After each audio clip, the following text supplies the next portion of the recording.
Oi pessoal, boa tarde.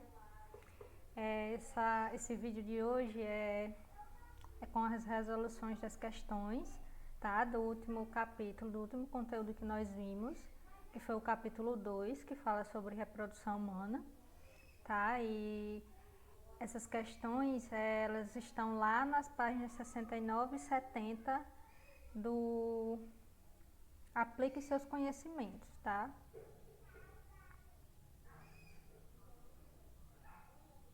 Então aí, gente, a questão 1, ela traz o seguinte: observe a figura abaixo e responda as questões. Ao mencionar uma estrutura que se encontra na figura, localize-a pelo número. Então a questão ela dá essa figura aí, tá? Mostrando os sistemas reprodutores do homem e da mulher, tá?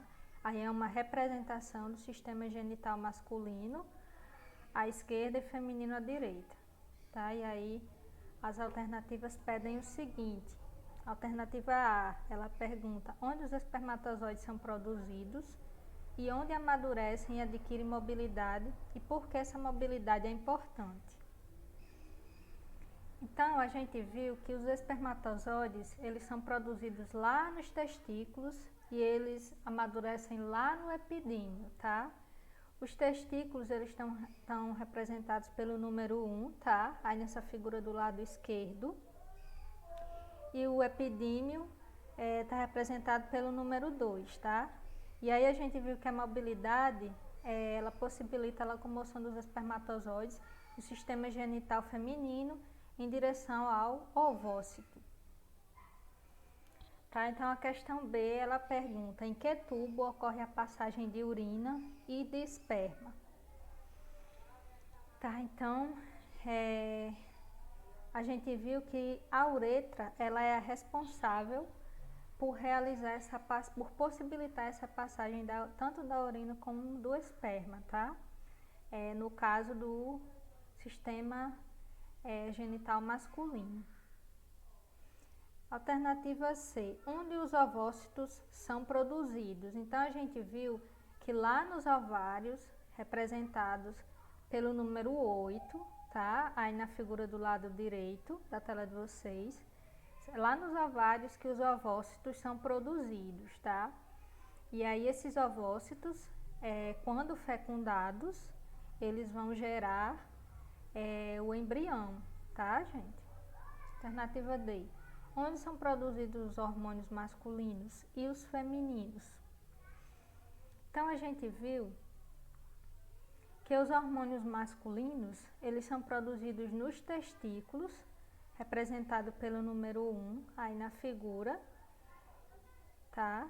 E na mulher, eles são produzidos nos ovários, representados aí no número 2, tá? Então, essa questão ela também é muito simples, tá, gente? Representado pelo número 12, tá, gente?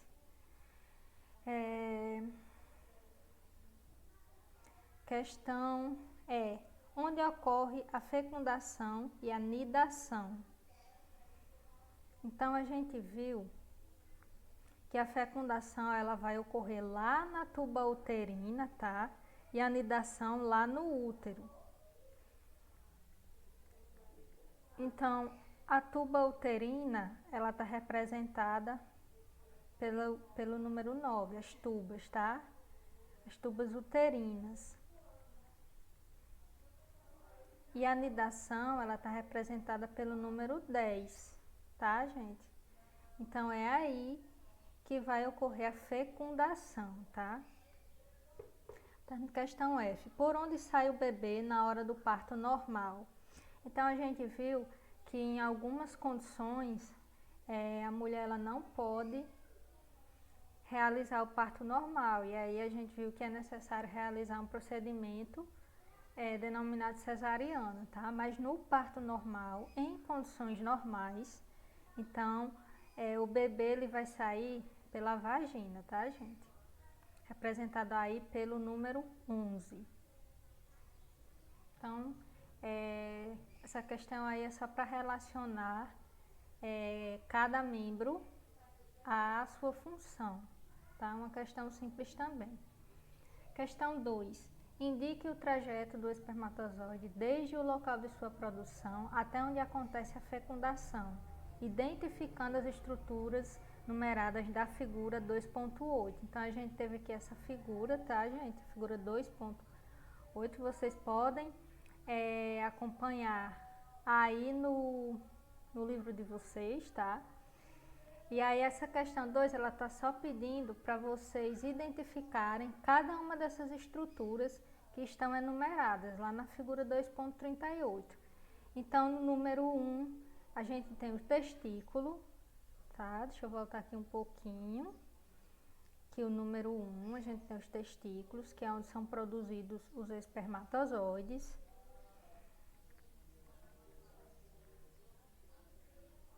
A gente tem o epidímio, representado pelo número 2, tá? Na figura aí do lado esquerdo. O epidímio, ele é o responsável por envolver, por proteger os testículos, tá?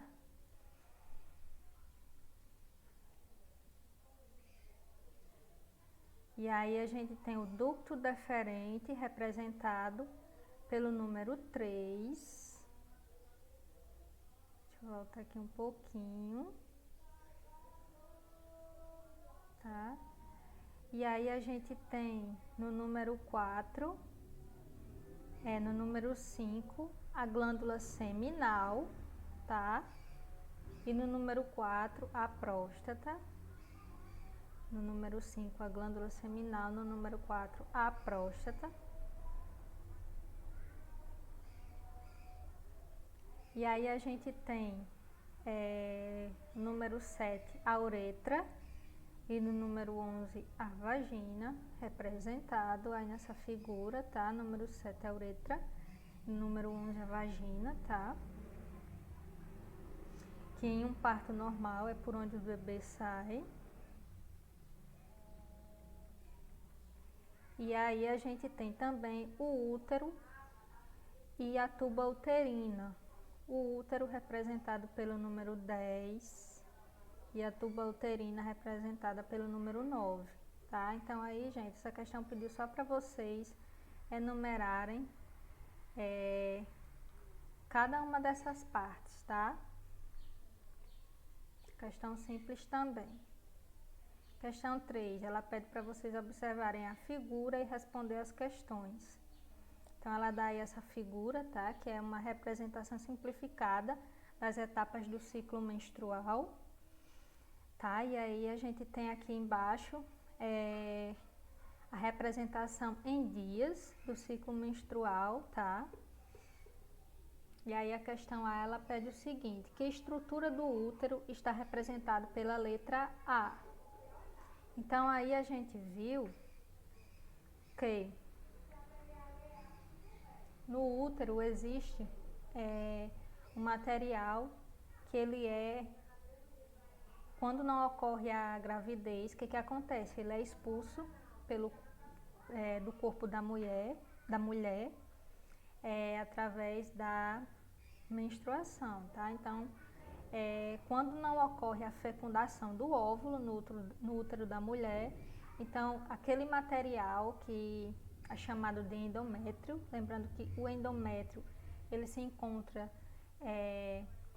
no útero da mulher, tá? Nas paredes do útero da mulher, e aí esse material ele fica espesso, tá?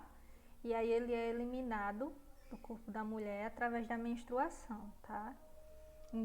Isso vai indicar que não ocorreu a fecundação, que a mulher não engravidou. E aí a alternativa B, ela pede o seguinte: o que está acontecendo com essa estrutura entre os dias 1 e 4 do ciclo menstrual? Como se chama esse fenômeno? Então, a gente tem aí, entre os dias 1 e 4, vocês podem acompanhar aí no livro de vocês também, tá? Entre o número 1 e o 4, ele está pedindo para vocês explicarem o que está acontecendo nessa estrutura, tá? E também como se chama esse fenômeno. Então, aí o que está acontecendo, gente? O endométrio está sendo parcialmente eliminado e aí está acontecendo o fenômeno da menstruação, tá? Então, não ocorreu a fecundação do óvulo E aí esse endométrio, ele é expulso do corpo da mulher, através da menstruação. Alternativa C. O que é o ponto preto indicado pela letra B e o que acontece com ele por volta do 14º dia do ciclo? Então aí a gente tem um ovócito secundário, a gente viu que existem os dois ovócitos, né? E aí por volta do 14º dia ele passa do ovário para a tuba uterina, provocando o processo chamado de ovulação, tá? Então ele vai sair aí do ovário e vai para a tuba uterina, tá? Que é essa parte aqui que fica ligada diretamente ao útero, e vai ocorrer o processo denominado de ovulação, que vai indicar que a mulher ela está num período fértil, está num período propício à gravidez, tá? E a alternativa D, ela pede ocorreu gravidez no ciclo representado pela figura, justifique sua resposta. Então aí, gente, observando o que essa figura aí está representando, a gente concluiu que essa figura está representando o chamado ciclo menstrual. E a gente viu que quando não ocorre a fecundação do óvulo, ou seja, quando não ocorreu a gravidez, ocorre o que? A menstruação, tá? Então, se a gente observando essa figura, a gente pode concluir que não ocorreu gravidez, né? Porque ao final do ciclo ocorreu o que? Uma nova menstruação. Então, questão simples também.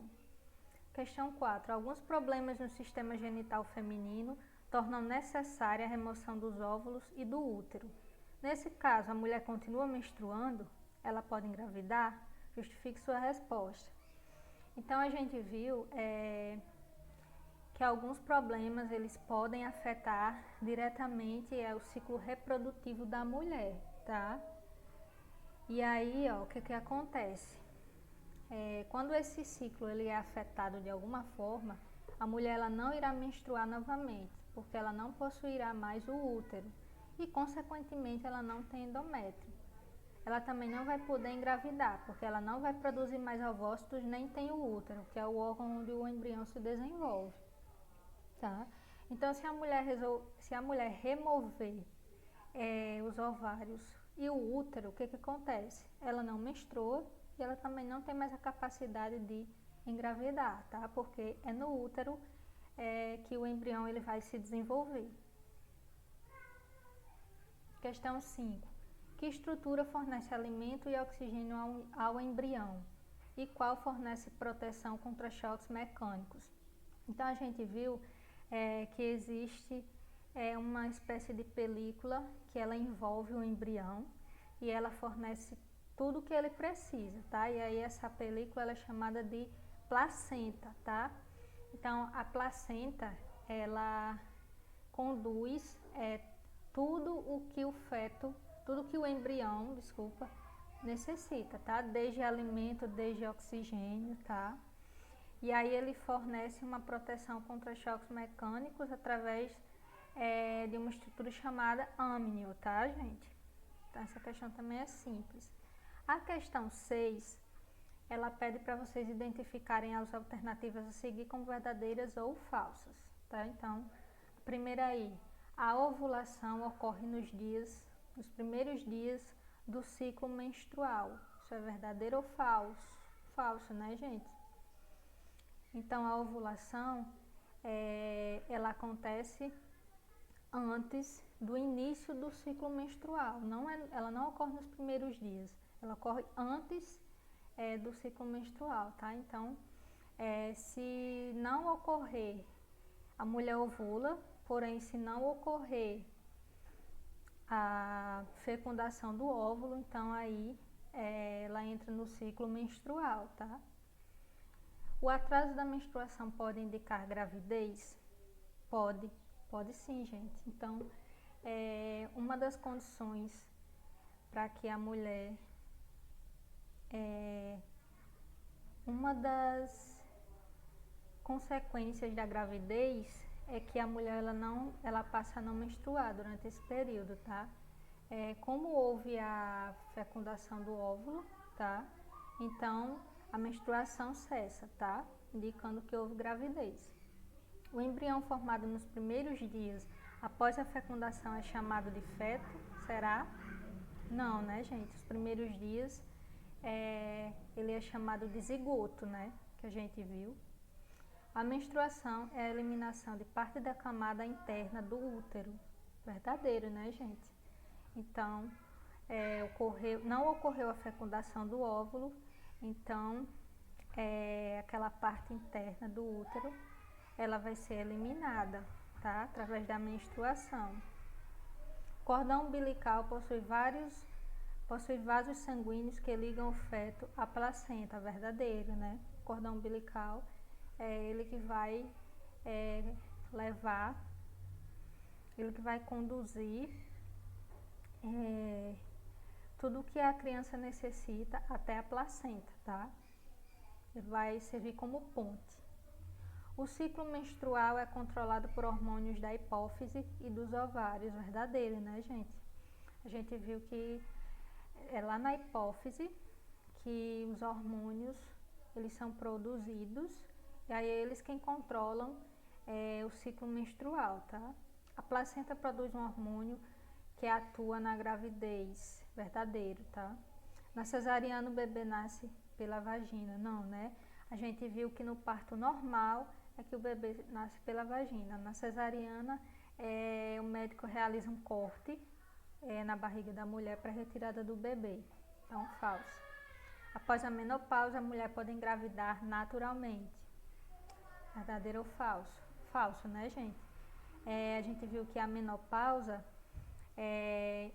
quando a mulher atinge uma determinada faixa de idade, o corpo dela para de produzir hormônios. E aí, consequentemente, ela vai parar de menstruar e também ela vai, como ela não vai estar produzindo hormônios, ela vai perder a capacidade de se reproduzir, tá? Ou seja, a capacidade de engravidar. Menstruação ocorre quando o ovócito secundário não é fecundado. Verdadeiro, né? Então, simples também essa questão. 7. Durante a gravidez, o embrião fica mergulhado em um líquido, o líquido amniótico, formado por água e sais minerais. Como ele consegue obter gás oxigênio para se manter vivo? Então, aí a gente viu que o embrião, ele fica envolto por um material, né, por uma espécie de película, digamos assim, chamada de placenta, né? E aí é através da placenta que ele vai receber tudo o que ele necessita, alimentos e oxigênio, tá? Questão 8. Radiações, álcool, fumo, alguns produtos químicos e medicamentos, além de alguns vírus, podem provocar alterações nas células de um organismo, modificando até mesmo seus genes. Em que etapa da vida essas alterações são mais perigosas? No início da fase embrionária ou após a formação do feto? Justifique sua resposta. Então, gente, nessas condições aí que a questão colocou, são mais perigosas no início da fase embrionária, né? Quando os principais órgãos eles estão sendo formados. Então, o feto ele ainda não tem estrutura, tá? Ele ainda está em processo de formação. Então, todos esses fatores aí, radiação, álcool, fumo, eles podem afetar de forma perigosa a formação do feto, tá? Então, no início é bem mais perigoso. Durante toda a gravidez, esses fatores aí, eles põem o bebê em risco, mas é durante o início da gravidez que eles são mais, que eles afetam com mais intensidade. É no período que o feto ele ainda está em processo de formação, tá? Questão 9. Indique a ordem correta dos seguintes acontecimentos: fecundação, parto, ovulação, nidação e aleitamento, tá? Então, em que ordem essas situações ocorrem, tá? Então, primeiro vai ocorrer a ovulação, tá? Que aí a mulher ela vai estar produzindo óvulos, tá? E aí, se esse óvulo for fecundado, se a mulher engravidar, vai ocorrer a fecundação, tá? E aí em seguida vai passar pelo processo de nidação, e aí vem o parto, E por último, o aleitamento, tá? Então é uma questão simples também. Então eu não vou me prolongar, tá, gente? Não vou adentrar. E aí, a questão 10, ela traz o seguinte: no cordão umbilical há duas artérias, as artérias umbilicais que levam o sangue do embrião para a placenta. Há também uma veia, que é a chamada veia umbilical, que traz sangue da placenta para o embrião. Veja na figura 2.40 que na placenta os vasos sanguíneos do embrião ficam no interior de um reservatório de sangue da mulher. Essas artérias levam sangue rico ou sangue pobre em oxigênio. E essa veia. Então aí vocês têm essa imagem, tá? Que é um esquema do útero da mulher, destacando o cordão umbilical, tá? Então vocês têm aí a estrutura do cordão umbilical, tá? Que ela é formada por artérias umbilicais e também pela veia umbilical. E aí ele é responsável por conduzir sangue materno e ele fica envolto também em vasos sanguíneos maternos, tá? E aí, gente, as artérias umbilicais, qual que é o papel delas aí no útero? Elas são responsáveis por levar sangue pobre em oxigênio do embrião, e a veia umbilical ela vai trazer sangue rico em oxigênio, tá? Então, enquanto a artéria umbilical ela vai levar sangue com uma deficiência em oxigênio, a veia umbilical ela já vai fazer o caminho inverso, ela já vai trazer um sangue rico em oxigênio para o embrião, tá? A questão 11, ela traz o seguinte: indica as afirmativas entre verdadeiras e afirmativas falsas sobre os gêmeos. Os gêmeos idênticos eles são formados quando dois espermatozoides fecundam um único ovócito. Falso, né? A gente viu que os gêmeos eles são formados, os gêmeos idênticos, quando os espermatozoides fecundam dois ovócitos, né? Os gêmeos fraternos eles são geneticamente idênticos? Falso, né? A formação de gêmeos idênticos se deve à separação de células originadas das divisões de um único zigoto. Verdadeiro. Gêmeos monozigóticos poderão apresentar sexos iguais ou diferentes. Falso. Gêmeos monozigóticos terão obrigatoriamente sexos iguais. Verdadeiro. Gêmeos idênticos são também chamados de monozigóticos ou univitelinos. Verdadeiro. Gêmeos fraternos originam-se de dois ou mais ovócitos, cada um fecundado por um espermatozoide. Verdadeiro. Na formação de gêmeos idênticos, um ovócito foi fecundado por um espermatozoide. Verdadeiro também. E aí a questão 12, ela pede: que mudanças físicas ocorrem no sistema genital de meninos e meninas na puberdade? Qual é a função dessas mudanças e que cuidados de higiene as pessoas devem ter com seu corpo? Então, nos meninos, o que vai acontecer? O pênis e os testículos, eles vão se desenvolver, tá? E aí o corpo vai começar a produzir espermatozoide e vai acontecer a primeira ejaculação. Já nas meninas, vai ocorrer a primeira menstruação, indicando que ela já produz gametas e que já tem a capacidade de se reproduzir, tá? E aí, quanto à higiene, quanto aos hábitos de higiene, essas mudanças elas vão indicar que o corpo está se preparando para a reprodução, tá? E aí, no que diz respeito à higiene, os órgãos genitais externos eles devem ser lavados diariamente. Os jovens eles devem procurar um médico se houver dor, ardência, caroços, bolhas ou verrugas na região genital, tá? Mau cheiro, e no caso das meninas também devem procurar um médico se a secreção vaginal estiver amarelada, rosada, com mau cheiro ou se houver sangramento, tá? Então todas essas situações aí, todos esses sintomas aí, eles podem indicar doenças, tá? Que aí a gente vai ver nos capítulos mais à frente que existem as doenças sexualmente transmissíveis, tá? E ao menor sinal de qualquer uma dessas evidências, o jovem ele deve procurar um médico para saber o que está acontecendo no corpo dele. Então foi isso, gente. Eu não adentrei muito nas questões, tá? São questões simples que a gente trabalhou esse conteúdo lá na videoaula, tá? Então por hoje é só. Espero que vocês tenham conseguido sanar as dúvidas, as possíveis dúvidas sobre esse conteúdo. Então, até a próxima, pessoal.